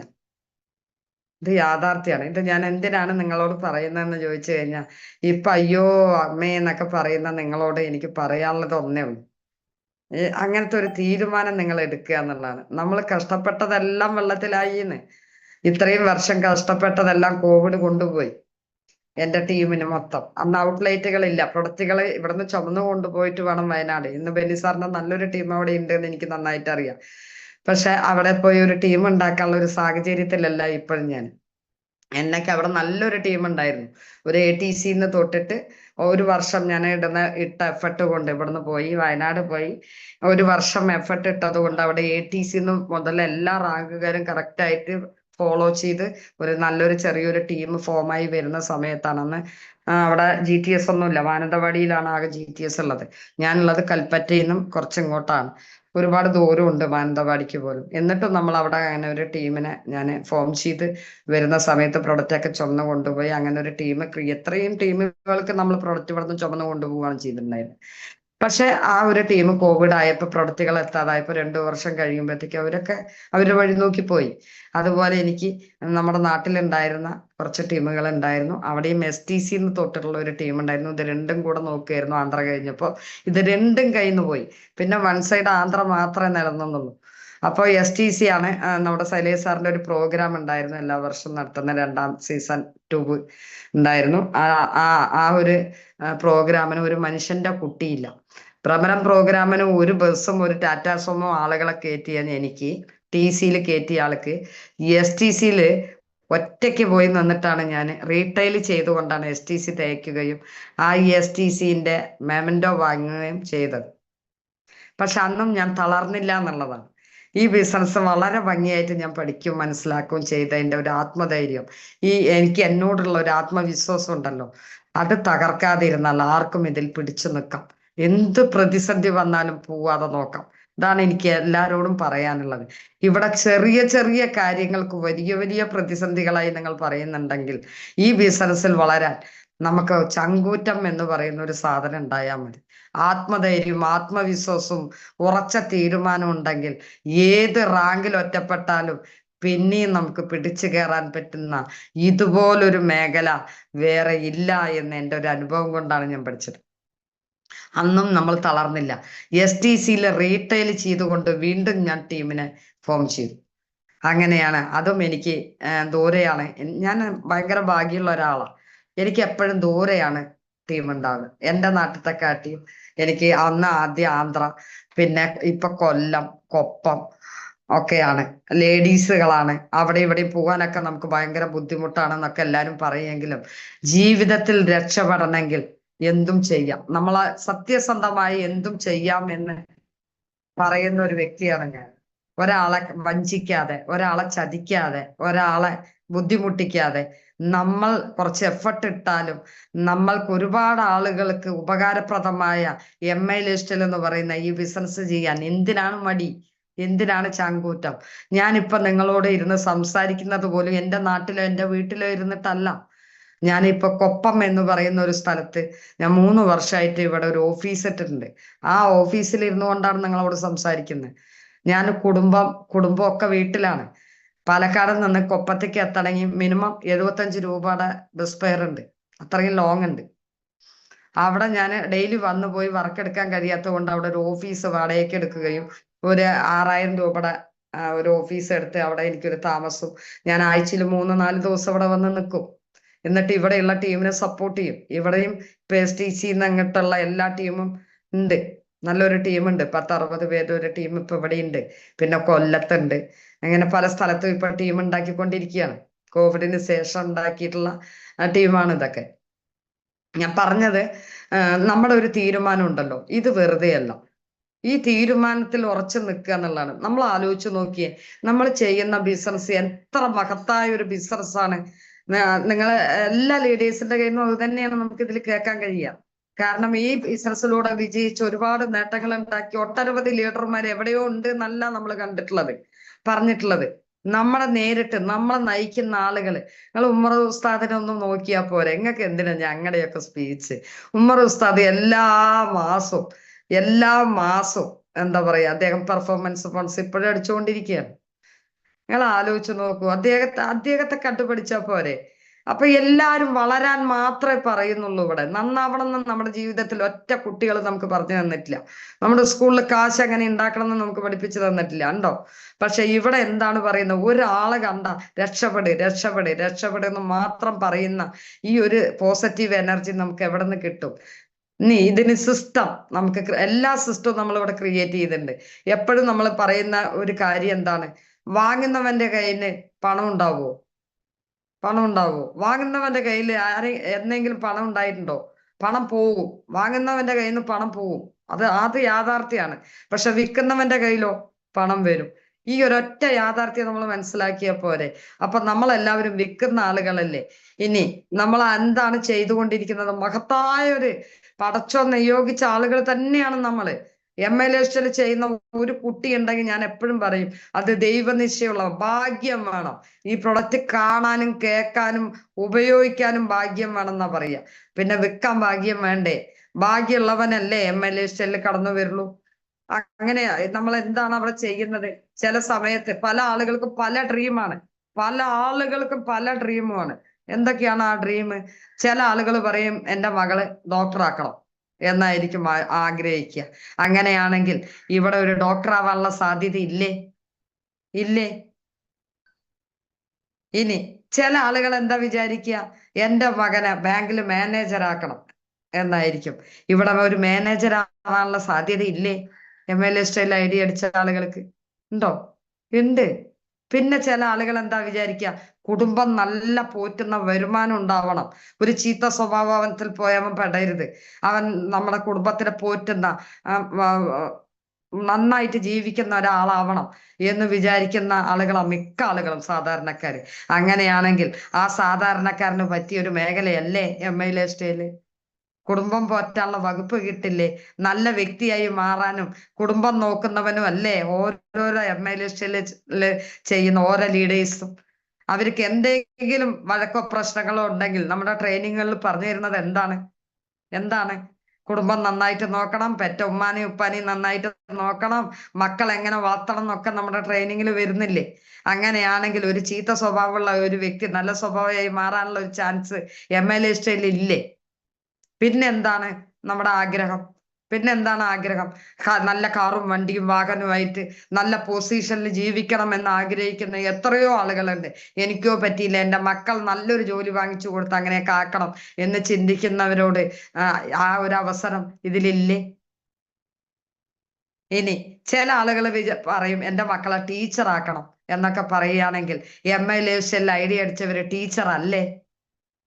എത്ര പേർക്ക് ഉപദേശം കൊടുത്ത് എത്ര പേരെ നിയന്ത്രിക്കുന്ന ആളുകളാണ് നമ്മൾ. പഠിച്ചത് മറ്റുള്ളവരെ പഠിപ്പിക്കുന്ന ഒരു ടീച്ചേഴ്സിന്റെ ഒരു ടച്ച് നമുക്ക് MLA ഇല്ലേ? ഉണ്ടോ? ഉണ്ട്. നിങ്ങൾ റിപ്ലൈ ചെയ്യും. ആ ഫോണിന്റെ അതിൽ കുത്തിക്കഴിഞ്ഞാൽ റിയാക്ഷൻ ചെയ്യുന്നതൊക്കെ വരും. നിങ്ങൾ അതിനൊക്കെ റിപ്ലൈ ചെയ്യൂ കേട്ടോ. ഇതിനുള്ള അവസരങ്ങൾ നമുക്ക് ഇവിടെ ഇല്ലേ? ഇനി ഒരു ഡോക്ടർ ആവുകയല്ലേ നമ്മള്? ഇനി എല്ലാവർക്കും വിചാരിക്കും ഞങ്ങളെ യൂസഫ് അലിക്കിനെ പോലെ ആവണം, എന്താണ് കൊച്ചൗസപ്പച്ചനാവണം എന്നൊക്കെ വിചാരിക്കുന്ന എത്രയോ പേരുണ്ട്. ഒരു ബിസിനസ്, ചെറുകിട ബിസിനസ് ഒക്കെ ചെയ്യുന്നവരുടെ സ്വപ്നം വലിയ ബിസിനസ്മാൻ ആവണം എന്നുള്ള ചിന്തകളുണ്ട്. അങ്ങനെയാണെങ്കിൽ ഇവിടെ അതിനുള്ള ചാൻസ് ഇല്ലേ? ഇവിടെ എല്ലാവിടെയും ബ്രാഞ്ച് തുറക്കണം എന്ന് ഒരു ചെറിയ കച്ചവടക്കാരായ എല്ലാവർക്കും തോന്നില്ലേ? നമുക്ക് ഇവിടെ മാത്രം പോടാ, ഇതൊക്കെ ഡെവലപ്മെന്റ് ചെയ്യണം, ഒരു 10 ഷോപ്പൊക്കെ വെക്കണം എന്ന് ആഗ്രഹിക്കണം. എന്തിനാ 10 ഷോപ്പ്? 2 ഷോപ്പ് തുറക്കണം എന്ന് ആഗ്രഹിച്ച് എത്ര പേര് ഈ കൂട്ടത്തിലുണ്ട്? കച്ചവടം ചെയ്യുന്ന ആളുകൾ ഈ ഒരു ഷോപ്പ് തന്നെ തട്ടിമുട്ടിയാ പോകുന്നത്. ട്രഡീഷണൽ മാർക്കറ്റിങ്ങിൽ. അങ്ങനെയാണെങ്കിൽ പക്ഷെ അവരുടെ ആഗ്രഹം എന്താണ്? ഒരു 2 ഷോപ്പെങ്കിലും എൻ്റെ പേരിൽ ഈ പേരിൽ തുടങ്ങണം എന്ന് ആഗ്രഹിക്കുന്ന അവർക്ക് MI ലിസ്റ്റിൽ വന്നു കഴിഞ്ഞാൽ എത്ര ബ്രാഞ്ച് വേണമെങ്കിലും തുറക്കാനുള്ള ഒരു അവസരമില്ലേ? നിങ്ങൾ ആലോചിച്ചു നോക്കൂ. അപ്പൊ ഇവിടെ എവിടെയാണ് നമുക്ക് തടസ്സമുള്ളത്? ഇതെല്ലാം ഒരുമിച്ച് കിട്ടുന്ന ഒരു മേഖലയല്ലേ നമ്മുടെ ഈ ഒരു മേഖല, ഈ കമ്പനിയിലുള്ള ഈ ഒരു അവസരം. അപ്പൊ ഈ അവസരം കിട്ടിയത് ചെറുതല്ല എന്ന ചിന്തയാണ് നമ്മൾക്ക് വേണ്ടത്. ചെറുതല്ല നമ്മുടെ കയ്യിൽ. നമ്മുടെ ഓരോരോ ID നമ്പർ നിങ്ങൾക്ക് ഉണ്ടെങ്കിൽ നിങ്ങൾ അത് നല്ല ഒരു ഡയറിയിൽ നിങ്ങളുടെ ID നമ്പർ കുറിച്ച് വെക്കണം എന്നാണ് ഞാൻ പറയുക. കാരണം ആ ഒരൊറ്റ ID നമ്പറാണ് നിങ്ങളുടെ തലവര മാറ്റാനുള്ളത്. നിങ്ങളുടെ തലവര മാറ്റും. ഇതുവരെ നിങ്ങൾക്ക് ID നമ്പറിന് അറിയാത്തവരും അതിന് വാല്യൂ കൽപ്പിക്കാത്തവരും ഉണ്ടെങ്കിൽ ഇന്നു മുതൽ നിങ്ങളത് കിതാബ് പോലെ, നമ്മുടെ ഖുറാൻ പോലെ ആ ഡയറിയിൽ ആ ഒരു ഡയറി നമ്പർ നിങ്ങൾ എഴുതി വെക്കും. ഭഗവത്ഗീത പോലെ അത് നിങ്ങൾ എഴുതി വെക്കൂ. ആ ID നമ്പർ മാത്രമാണ് നമ്മുടെ തലവര മാറ്റുന്ന ഒരു സാധനം എന്നാണ് ഞാൻ പറയുക. ഞാൻ എൻ്റെ ഒരു ID നമ്പർ ഉള്ളത് കൊണ്ടാണ് ഞാൻ ഇന്ന് 1 ലക്ഷം വരുമാനം വാങ്ങുന്നുണ്ട്. ഞാൻ ഇത് നിസ്സാരമല്ല. ഈ റാങ്കിൽ നിന്നുകൊണ്ട് ഞാൻ ഇതപ്പോ കഴിഞ്ഞ ഒരു പ്രോഗ്രാം കോഴിക്കോട് നടന്നിട്ടുണ്ടായിരുന്നു. അതിൽ എനിക്ക് ചെക്ക് തന്നു 1 ലക്ഷത്തിന്റെ. കഴിഞ്ഞ മാസം ഞാൻ വാങ്ങിയ ഇൻകത്തിന്റെ. ഒരു സാധാരണ വീട്ടമ്മയിൽ നിന്ന് 150 രൂപയ്ക്ക് കൂലിപ്പണിക്ക് പോയിരുന്ന വീട്ടമ്മയിൽ നിന്ന് 1 ലക്ഷം ഒരു മാസം വരുമാനം വാങ്ങുന്നുണ്ടെങ്കിൽ അത്രത്തോളം വളർത്തിയ ഒരു കമ്പനിയിലാണ് നിങ്ങളും ഞാനും പ്രവർത്തിക്കുന്നത് എന്നുള്ള ഒരു ചിന്ത നമ്മൾക്ക് ഉണ്ടാവാതെ പോകുന്നത് വളരെ ദയനീയകരമാണെന്നാണ് എനിക്ക് പറയാനുള്ളത്. ഇതിന് റീസൺ പറയുന്നത് കേട്ടാ നമുക്ക് ചിരി വരും. ഓരോരുത്തരും റീസൺ പറയുന്നത് കേട്ടാ. കല്യാണങ്ങള്, ഓന്റെ മുത്തപ്പന്റെ ചെറിയമ്മാന്റെ അളയമ്മാന്റെ മകന്റെ മകളുടെ കല്യാണത്തിന് പോയി, അതുകൊണ്ട് ഇന്ന് എനിക്ക് മീറ്റിങ്ങിന് വരാൻ പറ്റിയില്ല. റീസൺ ആണ് പറയുന്നത്. ആർക്ക് വേണ്ടിയാ നിങ്ങൾ റീസൺ പറയുന്നത്? നിങ്ങളുടെ ലീഡർമാരെ ബോധിപ്പിക്കാനോ? നിങ്ങൾ പറഞ്ഞു എന്നല്ല പറയുന്നത്. നിങ്ങളെ ചീത്ത വിളിക്കാനൊന്നും അല്ല ഞാൻ വന്നത്. പക്ഷെ ഇതാണ് പലരുടെയും മനോഭാവം. ഇവിടെ ലക്ഷങ്ങൾ ഇറക്കുന്നില്ല. ഇതാണ് പ്രശ്നം. ലക്ഷങ്ങൾ ഇറക്കിയിട്ട് 1 ലക്ഷം ഇറക്കി ഒരു പെട്ടിക്കടയാണ് നിങ്ങൾ ആരെങ്കിലും വെച്ചിട്ടുണ്ടെങ്കിൽ ഇതിലും നല്ല ഉത്തരവാദിത്തം നിങ്ങൾ കാണിക്കുമല്ലോ. ആ പെട്ടിക്കട പോയി തുറക്കാനും അടയ്ക്കാനും അവിടെ സമയം ചെലവാക്കാനും. ഇവിടെ MI ലിസ്റ്റിൽ നിങ്ങൾ 5000-ന്റെയോ 10,000-ന്റെയോ പ്രൊഡക്റ്റ് എടുത്ത് വന്നാൽ നിങ്ങൾക്ക് ലക്ഷങ്ങൾ ഉണ്ടാക്കാനുള്ള അവസരമല്ലേ ഇവിടെ ഉള്ളത്. 1 ലക്ഷം നിങ്ങൾ പെട്ടിക്കടക്കി വെച്ചാൽ അത് 5 രൂപയും 2 രൂപയും 3 രൂപയും ഉണ്ടാക്കിയെടുക്കാൻ നിങ്ങൾ ആ 1 ലക്ഷം തിരിച്ചു കിട്ടണമെങ്കിൽ നിങ്ങൾക്ക് മിനിമം 2-3 വർഷം എടുക്കില്ലേ? അവിടെ നിങ്ങൾ അത്രയും കൃത്യനിഷ്ഠത കാണിക്കുന്ന നിങ്ങൾക്ക് MI ലിസ്റ്റിൽ നിങ്ങൾ ന്യായങ്ങൾ പറഞ്ഞ് അല്ലെങ്കിൽ ഒഴിവുകഴിവുകൾ ഇതെങ്ങനെ ചെയ്യാതിരിക്കാന്നാണ് പലരുടെയും ചിന്ത. ഇതെങ്ങനെ ചെയ്യാതിരിക്കാം, ഇത് മാത്രമാണ് അവരുടെ ചിന്ത. ഇതിനെങ്ങനെയെങ്കിലും ലീഡറിന്റെ അടുത്തുനിന്ന് പറഞ്ഞിട്ട് ഒന്ന് മാറി നിൽക്കാൻ, ട്രെയിനിങ്ങിന് വരാൻ പറ്റാതെ അല്ലെങ്കിൽ മീറ്റിങ്ങിന് വരാനുള്ള ബുദ്ധിമുട്ടുകൾ, 2 ബസ് കയറണം, സമയത്തിന് എത്താൻ പറ്റില്ല ഉസ്താദെ, ഇങ്ങനെയൊക്കെ പറയുന്ന ഇഷ്ടം പോലെ ആളുകൾ ഉണ്ടാവും അല്ലേ? അവരോട് എനിക്ക് പറയാനുള്ളത്, ആന്ധ്രയില് രാത്രി നിന്നുകൊണ്ടാണ് ഞാൻ പോവുക. രാത്രി പകൽ അന്ത്യോളം ഞാൻ റീറ്റെയിൽ ചെയ്ത് കാശുണ്ടാക്കും. മിനിമം ഒരാൾക്ക് 550 രൂപ വണ്ടിക്ക് തന്നെ വേണം. ട്രെയിനിൽ നിന്ന് 45 കിലോമീറ്റർ ബസ്സിൽ പോണം. 2 മണിക്കൂർ ട്രെയിൻ ഇറങ്ങിയിട്ട് ബസ്സിൽ പോണം ഞാൻ ടീം ഉണ്ടാക്കിയ സ്ഥലത്തേക്ക്. പക്ഷെ അതിന് കാശ് വേണം. ഒരു ചായയുടെ വെള്ളം ഞാൻ കുടിക്കാറില്ല ആന്ധ്രയ്ക്ക് പോകുമ്പോൾ. ഒരു ചായയുടെ വെള്ളം കുടിക്കാൻ ഒട്ടും ഉണ്ടാവാറുമില്ല. കാരണം എൻ്റെ വീട്ടിലത്തെ ഭാരാബ്ദങ്ങളും കഴിഞ്ഞ് റീറ്റെയിലും ചെയ്ത് ആഴ്ചയിൽ ഞാൻ 2 വട്ടം ആഴ്ചയിൽ 1 വട്ടം പോകും. 2 ദിവസം അവിടെ ഇരിക്കും, 3 ദിവസം ഇരിക്കും ആന്ധ്രയിൽ പോയിട്ട്. അങ്ങനെ ഞാൻ പോകുമ്പോൾ അവിടെ പോയി കഴിഞ്ഞാൽ ചിലവ് ചേച്ചിയെ നോക്കിക്കോളും. അവിടെ താമസിക്കാനും ഫുഡും ഒക്കെ ചേച്ചിയുടെ വീട്ടിൽ തന്നെയാണ്. പക്ഷെ പോവാനും വരാനും എനിക്ക് 550 രൂപ ചെലവുണ്ട്. അങ്ങനെ 1000 രൂപ എനിക്ക് ഉണ്ടാക്കാൻ റീറ്റെയിൽ ചെയ്ത് ഉണ്ടാക്കണം. അങ്ങനെ റീറ്റെയിൽ ചെയ്ത് വണ്ടിക്ക് മാത്രമാണ് ഞാൻ ഉണ്ടാക്കുക. പോകുന്നത് 9 മണീന്റെ ട്രെയിനിലാണ്. 9 മണീന്റെ ട്രെയിനിൽ ഞാൻ പാലക്കാട് പോയിട്ടാണ് കയറുക. അങ്ങനെ പോകുന്ന സമയത്ത് ഫുഡ് ഞാൻ പൊതിഞ്ഞു കൊണ്ടുപോകും രാത്രിക്കുള്ളത്. അങ്ങനെ കൊണ്ടുപോയി ഒറ്റയ്ക്ക് നിന്നിട്ടാണ് ഈ ഹിന്ദിക്കാർ ആൻസും പാൻപരാക്കും തിന്നിട്ട് അവരുടെ നടുവിൽ നിന്നിട്ട് ഉറക്കൊളിച്ച് നിന്നിട്ട് പോയി ആന്ധ്രയിൽ പോയി ടീം ഉണ്ടാക്കിയ ആളാണ് ഞാൻ. ഇന്ന് അതിന് ഭയങ്കര സുഖം അനുഭവിക്കുന്ന ഒരാളും കൂടെയാണ് ഞാൻ. അന്നത്തെ കഷ്ടപ്പാടിന്റെ ബലാണ് ഇന്ന് ഞാൻ സുഖം അനുഭവിക്കുന്നത്. അവിടെ ഇന്ന് ആന്ധ്രയിൽ ഒരാള് പല്ല് തേച്ചാ എനിക്ക് കാശ് വരും. ഇതാണ് ഇവിടുത്തെ സിസ്റ്റം. ഒരാള് കുളിച്ചാ എൻ്റെ അക്കൗണ്ടിലേക്ക് ക്യാഷ് വരും. ഇതാണ് നമ്മുടെ സിസ്റ്റം. അവിടുത്തെ മുഴുവൻ ആളുകളെ ഞാൻ ഇപ്പോഴും കണ്ടിട്ടില്ല. ഇപ്പോഴും കണ്ടിട്ടില്ല. ഇപ്പൊ ഞാൻ ആന്ധ്രയില് വർഷത്തിലൊരിക്കൽ നടത്തുന്ന പ്രോഗ്രാമിൽ മാത്രമേ ഞാൻ പോകാറുള്ളൂ. ഇതാപ്പ ഇവിടെ നമ്മുടെ പ്രോഗ്രാം 7ാമത്തെ പ്രോഗ്രാം അവിടെ നടന്നുകൊണ്ടിരിക്കുകയാണ്. 11ാം തീയതിയാണ്, ജനുവരി 11ാം തീയതിയാണ്. അപ്പൊ അങ്ങനെയുള്ള അപ്പൊ ഞാൻ ഹാപ്പി ആയിട്ട് അവിടെ ഗസ്റ്റ് ആയിട്ടാണ് പോകുന്നത്. എന്നെ അവിടെ വിശേഷിപ്പിക്കുന്നത് എന്താ അറിയോ? ഈ നാട്ടിലേക്ക് ഈ ഒരു അവസരം കൊണ്ട് തന്ന മേഡമാണ്. ദൈവത്തിന് തുല്യാണ്. എനിക്ക് അവിടെ പോയ ഭയങ്കര അംഗീകാരമാണ്. വലിയ പൂമാലയാണ്, എന്നെക്കാട്ടിയും വലിയ പൂമാലയും എനിക്ക് ഒരുപാട് ഗിഫ്റ്റുകളും അവിടെ നിന്ന് എനിക്ക് കിട്ടും. ഒരുപാട് ഗിഫ്റ്റുകൾ ആളുകൾ കൊണ്ടുതരും, കെട്ടിപ്പിടിച്ച് ഉമ്മ തരും. ഇതൊക്കെ അത്രയും ആളുകളുടെ ജീവിതത്തിൽ വലിയ മാറ്റങ്ങൾ ഉണ്ടാക്കാൻ സാവിത്രി മാഡത്തിനും പറ്റിയിട്ടുണ്ടെങ്കിൽ എന്റെ മുന്നിലിരിക്കുന്ന നിങ്ങൾക്കൊക്കെ ഇനിയും ഇതിൽ 3 ഇരട്ടി മാറ്റങ്ങൾ വരുത്താൻ പറ്റും. പക്ഷെ മക്കളെ, നിങ്ങൾ വിചാരിക്കണം, അല്ലാതെ നടക്കൂല. വെറുതെ അവനവരുടെ ലീഡർമാരുടെ പിന്നാലെ കൂടിയിട്ട് അവരെ തൃപ്തിപ്പെടുത്താൻ വേണ്ടി എന്തെങ്കിലും കാട്ടിക്കൂട്ടിയൊന്നും രക്ഷപ്പെടാൻ പോകുന്നില്ല. ഈ ബിസിനസ്സിൽ ആകെ വേണ്ട ക്വാളിറ്റി കമ്പനി ഒരു ഡിമാൻഡും ഇവിടെ പറയുന്നില്ല. പക്ഷെ ഞാൻ മനസ്സിലാക്കിയത് ഒന്നേ ഉള്ളൂ, ഇവിടെ ആകെ ഈ ഒരു ബിസിനസ്സിൽ വളരണമെങ്കിൽ നമുക്ക് അറിവില്ലെങ്കിൽ അത് പഠിക്കാം. അറിവില്ലെങ്കിൽ പഠിപ്പിക്കാനുള്ള സിസ്റ്റം ഇവിടെ ഉണ്ട്. മോർണിംഗ് ക്ലാസ് ഉണ്ട്, FSS ഉണ്ട്, ഇതിൽ വിജയിച്ച പാത വെട്ടി തെളിയിച്ച ലീഡർമാരുണ്ട്. അവർ ചെയ്ത് കാണിച്ചിട്ടാണ് നിങ്ങളോട് ചെയ്യാൻ പറയുന്നത്. അപ്പൊ അതൊന്നും വിഷയമല്ല. എനിക്ക് ഒരു കുന്തും അറിയില്ല ഈ ബിസിനസിനെ കുറിച്ച്. പക്ഷെ ഇന്ന് ഞാൻ ഈ ബിസിനസ്സിൽ ഒരു എന്റർപ്രണറായി മാറി എന്നാണ് എല്ലാവരും പറയണേ. എനിക്കറിയില്ല, ഞാൻ ഇപ്പോഴും ഇത് പഠിച്ചുകൊണ്ടിരിക്കുക. ഞാൻ എവിടെയും എത്തിയിട്ടില്ല. എനിക്ക് ഒരുപാട് കുറവുകളുണ്ട് എന്നുള്ളത് എനിക്ക് നല്ല ബോധ്യമുള്ള ഒരാളാണ്. ഇന്നും സാവിത്രി മാഡം 1 ലക്ഷം വരുമാനം MLA സ്റ്റൈലിലൂടെ വാങ്ങുന്നുണ്ടെങ്കിൽ ഒരു ഐഡിയ പോലും സാവിത്രി മാഡത്തിന്റെ കൈകൊണ്ട് അടിച്ചിട്ടില്ല. എനിക്കറിയില്ല, സത്യത്തിൽ ഐഡിയ അടിക്കാൻ അറിയില്ല. മനസ്സിലായോ? നിങ്ങളൊന്ന് മനസ്സിലാക്കണം. ഒരു ഐഡിയ പോലും കൈകൊണ്ട് അടിക്കാത്ത ഞാന് 1 ലക്ഷം വരുമാനം വാങ്ങുന്നുണ്ടെങ്കിൽ അതെങ്ങനെ പറ്റുന്നു? അതാണ് നമ്മുടെ സിസ്റ്റം എന്ന് നിങ്ങൾ മനസ്സിലാക്കണം. ഇവിടെ അറിവിനല്ല കാര്യം. ഇവിടെ ചെയ്യാൻ ഒരു ദൃഢനിശ്ചയം, ഉറച്ച വിശ്വാസവും പ്രവർത്തിക്കാനുള്ള ഒരു മനസ്സും ഉള്ളവന് എവന് വേണമെങ്കിൽ രക്ഷപ്പെടാന്നുള്ളതിന്റെ തെളിവാണ് നിങ്ങളുടെ മുന്നിൽ ഇരുന്ന് സംസാരിച്ചുകൊണ്ടിരിക്കുന്നത്. അപ്പൊ എനിക്ക് ഇതില്ല എന്ന് കുറവുകൾ പറയാൻ ഇഷ്ടംപോലെ ഉണ്ടെങ്കിൽ കുറവുകളെ മികവുകളാക്കി മാറ്റാനാണ് നമ്മൾ പഠിക്കേണ്ടത്. ആ കുറവുകളെയെല്ലാം നമ്മൾ മികവുകളാക്കി മാറ്റിയാൽ തീർച്ചയായിട്ടും രക്ഷപ്പെടാൻ പറ്റും. ഇവിടെ 3 ക്വാളിറ്റിയെ വേണ്ടൂ എന്നാണ് ഞാൻ എപ്പോഴും പറയാറുള്ളത് എല്ലാവരോടും. ആദ്യത്തെ ക്വാളിറ്റി എന്ന് പറയുന്നത് നമ്മൾ കുറച്ചൊരു തീരുമാനം ഉണ്ടാവണം. 2ാമത്തത് പ്രവർത്തിക്കാൻ ഒരു മനസ്സുണ്ടാവണം. 3ാമത്തത് നല്ല എന്താ പറയാ ഹെൽപ്പ് മെന്റാലിറ്റി എന്ന് പറയില്ലേ, ഒരാളെ സഹായിക്കണം എന്നുള്ള ഒരു ചിന്ത ഉണ്ടാവണം. 4ാമത്തത് സത്യസന്ധത ഉണ്ടാവണം. സത്യസന്ധതയുടെ ബിസിനസ്സാണ് MI ലൈഫ് സ്റ്റൈല്. മനസ്സിലായോ? ഒന്നും പറഞ്ഞ് ഒരു വഴിക്ക് പോകുന്നവൻ ഈ ബിസിനസ് കൊള്ളൂല. അവൻ ഈ അഴുക്ക് ബിസിനസ്സാണെന്നാ, ചീത്ത ബിസിനസ്സാണ് ഇത് എന്നാ പറയുക. രക്ഷപ്പെടണമെങ്കിൽ ഭയങ്കര പാടാണെന്നാ പറയുക. പക്ഷെ മറ്റുള്ളവരെ സ്നേഹിക്കാനും മറ്റുള്ളവരുടെ വിഷമം മനസ്സിലാക്കാനും മറ്റുള്ളവരെ സഹായിക്കണം എന്നുള്ള ഒരു മനസ്സും അവന്റെ ബുദ്ധിമുട്ട് മനസ്സിലാക്കുന്ന ഈ ഒരു 3-4 ക്വാളിറ്റി ഉണ്ടെങ്കിൽ MI ലേശിൽ പട എന്ന് പറഞ്ഞ് കയറാൻ പറ്റും എന്നാണ് എൻ്റെ അനുഭവം കൊണ്ട് ഞാൻ പഠിച്ചിട്ടുള്ളത്. അപ്പൊ എനിക്ക് സമയം അതിക്രമിച്ചു എന്ന് തോന്നുന്നുണ്ട്.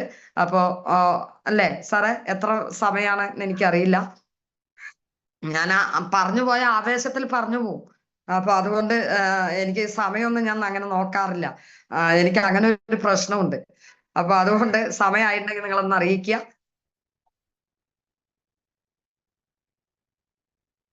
Okay okay okay sir, thank you. അപ്പൊ ഇങ്ങനെ രക്ഷപ്പെടാൻ പറ്റും. അപ്പൊ നമുക്ക് ആകെ ഇവിടെ വേണ്ടത് ഈ ഒരു 3 വേണ്ടു എന്നാണ് ഞാൻ പറഞ്ഞിട്ടുള്ളത്. പുതിയ ആളുകൾക്കൊക്കെ ഇതിലുണ്ടാവും.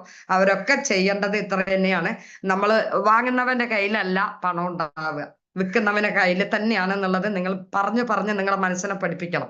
നമ്മൾ വിൽക്കുന്ന ആളുകളായി മാറണം. നമ്മൾ വിൽക്കണം. നമ്മളൊക്കെ വിൽക്കാൻ എന്താണ് നമ്മൾ ചെയ്യേണ്ടത്, അത് നിങ്ങളുടെ അപ്ലൈൻ ലീഡേഴ്സ് നിങ്ങൾ എന്ത് ചെയ്യും പറഞ്ഞു ബോധ്യപ്പെടുത്തും എന്നുള്ളതാണ്. നമ്മുടെ പ്രൊഡക്റ്റ് എന്തുണ്ട്? നല്ല ക്വാളിറ്റി പ്രൊഡക്റ്റുകളാണ്, ഡിമാൻഡുള്ള പ്രൊഡക്റ്റുകളാണ്. ഡിമാൻഡുള്ള പ്രൊഡക്റ്റ്, ആയുഷ് പ്രീമിയം മാർക്കുള്ള പ്രൊഡക്റ്റ് കഴിക്കാൻ തന്നെ ഒരു ഭാഗ്യം വേണം, ദൈവത്തിന്റെ കുരുത്തം വേണമെന്ന് പറയുന്ന ഒരാളാണ്. അതുകൊണ്ട് അത് വിൽക്കാനും അതിന് ഭാഗ്യം ഉണ്ടാവണം. നല്ല രീതിക്ക് നിങ്ങൾ എന്ത് ചെയ്യണം, അത് വിൽക്കാൻ നിങ്ങൾ തയ്യാറാവുക. ഓരോരുത്തരും എല്ലാവർക്കും, ഒരുപാട് ആളുകൾക്ക് നമ്മൾ മതം പ്രചരിക്കാറില്ലേ അല്ലേ? അതുപോലെ നമ്മൾ പ്രവാചകരാണ് ഇവിടെ.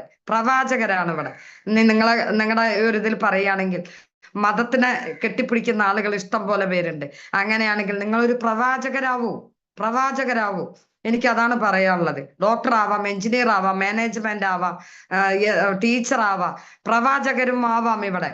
കാരണം എന്താണെന്ന് ചോദിച്ചു കഴിഞ്ഞാൽ ഇവിടെ ഈ പ്രൊഡക്റ്റുകളെ കുറിച്ച് നിങ്ങൾക്ക് നാട് മുഴുവൻ എത്തിക്കാൻ പറ്റില്ലേ? ഇതിന്റെ ക്വാളിറ്റി പറഞ്ഞു കൊടുത്ത് ഒരു പ്രവാചകരായിട്ട് പണി നിങ്ങൾക്ക് ചെയ്യാൻ പറ്റും. നിങ്ങളുടെ ചിന്തകളെ നല്ല ചിന്തകളാക്കി മാറ്റുക. അതുപോലെ നമ്മൾ എന്ത് ചെയ്യുക, നല്ല ചിന്തകളോടെ നമ്മൾ പ്രവർത്തിച്ചാൽ നല്ല വരുമാനം ഉണ്ടാക്കാൻ പറ്റും. ചെറുതായി ആണ് നമ്മൾ തുടങ്ങിയതെങ്കിലും നമ്മൾ എന്ത് ചെയ്യുക, പതുക്കെ പതുക്കെ നമ്മൾ ഈ ബിസിനസ്സിനെ പഠിക്കുകയും മനസ്സിലാക്കുകയും ചെയ്ത് ചെറുതായിട്ട് ടീം ഉണ്ടാക്കി വലിയ വലിയ നേട്ടങ്ങൾ ഉണ്ടാക്കാൻ ഇന്നത്തെ ഈ ഒരു സൂം മീറ്റിങ്ങും എൻ്റെ എക്സ്പീരിയൻസും നിങ്ങൾക്ക് ആർക്കെങ്കിലും ഗുണം ചെയ്യട്ടെ എന്ന് പറഞ്ഞുകൊണ്ട് എന്നെ ഇതിലേക്ക് ക്ഷണിച്ച നമ്മുടെ അമീർ RTC ലീഡർക്കും സലാമുദ്ദീൻ സാർക്കും, നെംസി കൈകാര്യം ചെയ്ത് സലാമുദ്ദീൻ സാർക്കും, അതുപോലെ തന്നെ നമ്മുടെ ഉമ്മർ ഉസ്താദ് സാർക്കും, അതുപോലെ ഇതിൽ വേണ്ടപ്പെട്ട ഒരുപാട് ലീഡേഴ്സ് ഉണ്ട്. എനിക്ക് അങ്ങനെ പേരൊന്നും അങ്ങനെ അറിയില്ല, കണ്ടു പരിചയമുണ്ട് എന്നുള്ളൂ. അപ്പോൾ ഇതില് ഇത്ര നേരം എന്നെ സഹിച്ച, ക്ഷമിച്ച, എന്താ പറയാ, ഇതൊന്നും എവിടെയും ആരും പറഞ്ഞു തന്നല്ല, ജീവിതത്തിൽ നിന്ന് പോരാടി ജയിച്ചിട്ടുള്ള എക്സ്പീരിയൻസ് ആണെന്ന് മാത്രം മനസ്സിലാക്കുക. പോരാട്ടത്തിലൂടെയാണ് ജയിക്കാൻ പറ്റുള്ളൂ. നമ്മൾ പിടിച്ചു നിന്നാൽ ഇടിച്ചു കയറാൻ പറ്റുന്ന ഇതുപോലൊരു ബിസിനസ് വേറെയില്ല. അപ്പൊ അതുകൊണ്ട് എല്ലാവരും പിടിച്ചു നിൽക്കാൻ നോക്കുക. നിങ്ങളുടെ അപ്ലൈ ലീഡർമാർ നിങ്ങൾക്ക് എല്ലാ സൗകര്യങ്ങളും ഒരുക്കി തന്നിട്ടുണ്ട്. ആ സൗകര്യങ്ങളെ ഉപയോഗപ്പെടുത്തിക്കൊണ്ട് വലിയ നേട്ടങ്ങൾ, മാറ്റങ്ങളും ഉണ്ടാക്കാൻ നിങ്ങളുടെ ജീവിതത്തിൽ സാധിക്കട്ടെ. നിങ്ങൾക്ക് എല്ലാവർക്കും സാധിക്കട്ടെ എന്ന് ഒരിക്കൽ കൂടെ ആത്മാർത്ഥമായി പറഞ്ഞുകൊണ്ട്, ആത്മാർത്ഥമായി നിങ്ങൾ എല്ലാവർക്കും, നിങ്ങളുടെ ടീമിനും, ഉമ്മർ ഉസ്താദിന്റെ ടീമിനും, സാറിന്റെ ടീമിനും എല്ലാവർക്കും നല്ല നേട്ടങ്ങൾ ഉണ്ടാവട്ടെ. നിങ്ങളുടെ അനുഗ്രഹവും പ്രാർത്ഥനയും എനിക്ക് ഉണ്ടാവട്ടെ. ഇനി എൻ്റെ ഡ്രീം 2,10,000 അടിക്കുക. അത് കിട്ടുന്നുണ്ടെങ്കിൽ പോലും ചില മാസങ്ങളിലൊക്കെ നമുക്ക് വരുമാനങ്ങൾ നമുക്ക് നമ്മുടെ ഏട്ടന്മാർക്കൊക്കെ കിട്ടുന്നുണ്ടെങ്കിലും ആ ഒരു ഫിഗർ വാങ്ങിച്ചെടുക്കണം ഒരാഴ്ചയിൽ എന്നുള്ള ഒരു ആഗ്രഹത്തോടു കൂടെ മുന്നോട്ട് പോവുകയാണ്. കാരണം ഇതൊന്നും എനിക്ക് വാങ്ങാൻ യോഗ്യതയില്ല എന്ന് മനസ്സിൽ ഉറച്ച് തീരുമാനിച്ച് ഈ ബിസിനസ്സിലേക്ക് കടന്നു വന്നാണ്. ഇപ്പൊ നമുക്ക് അങ്ങനെ ഒരു ആഗ്രഹങ്ങളൊക്കെ തുടങ്ങിയിട്ടുണ്ട്. അപ്പൊ അത് വാങ്ങിക്കാൻ നിങ്ങളുടെ എല്ലാവരുടെയും അനുഗ്രഹവും പ്രാർത്ഥനയും നമ്മുടെ കൂടെ ഉണ്ടാവട്ടെ എന്നും കൂടെ പറഞ്ഞുകൊണ്ട് ഇന്നത്തെ എൻ്റെ സെക്ഷൻ അവസാനിപ്പിക്കുന്നത്